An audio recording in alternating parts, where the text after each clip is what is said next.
Chandrashekhar please. उपाध्यक्ष जी, मैं कोई विशेष विषय पर आपसे निवेदन नहीं कर रहा हूं। आज 12 बजे से जितने सवाल उठाए गए हैं, चाहे वो सुरक्षा के सवाल हों, चाहे वो भ्रष्टाचार के सवाल हों, चाहे अब देश के विभिन्न राज्यों के बंटवारे का सवाल हो, मैं उपाध्यक्ष जी आपसे निवेदन करूंगा, और अगर मेरे निवेदन का कोई असर पड़ सके, कि दिल्ली दखल करने के लिए कई बार खून बहा है इस देश में। ये खून कब तक बहता रहेगा?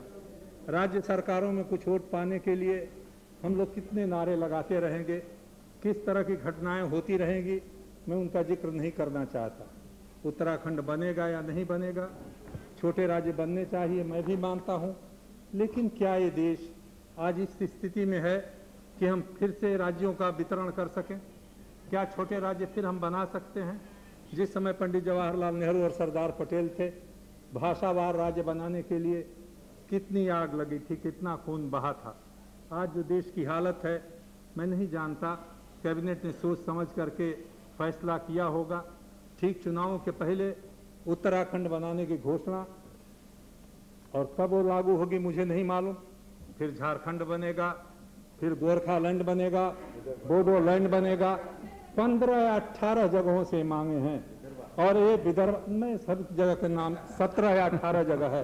ये देश इसी आग में जल जाएगा। मैं उपाध्यक्ष महोदय आपसे कहूंगा, आपसे मेरा नम्र निवेदन है, इन नेताओं को बुला करके एक बार तो कहिए, कहीं सीमा रखो। वोट पाने के लिए, चुनाव में कुछ मत पाने के लिए इस देश के भविष्य के साथ खिलवाड़ मत करो। मैं किसी एक व्यक्ति को, एक पार्टी को नहीं कहता हूं।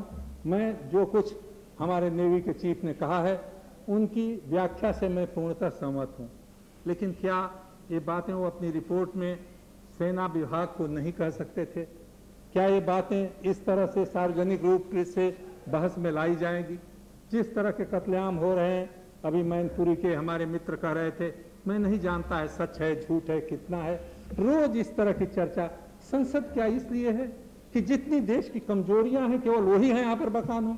इस देश में कोई शक्ति नहीं, कोई क्षमता नहीं? क्या हम इस देश को टूटने से, बिखरने से, मरने से बचाने के लिए दो शब्द नहीं कर सकते? उपाध्यक्ष महोदय, आपसे निवेदन करूंगा, सब नेताओं को बुला करके कुछ मर्यादा का निर्वाह होना चाहिए, ताकि हम दुनिया को ये कह सकें कि देश में कुछ शक्ति है, कुछ क्षमता है, हम में साथ मिलकर के काम करने की ताकत भी है। The House stands adjourned till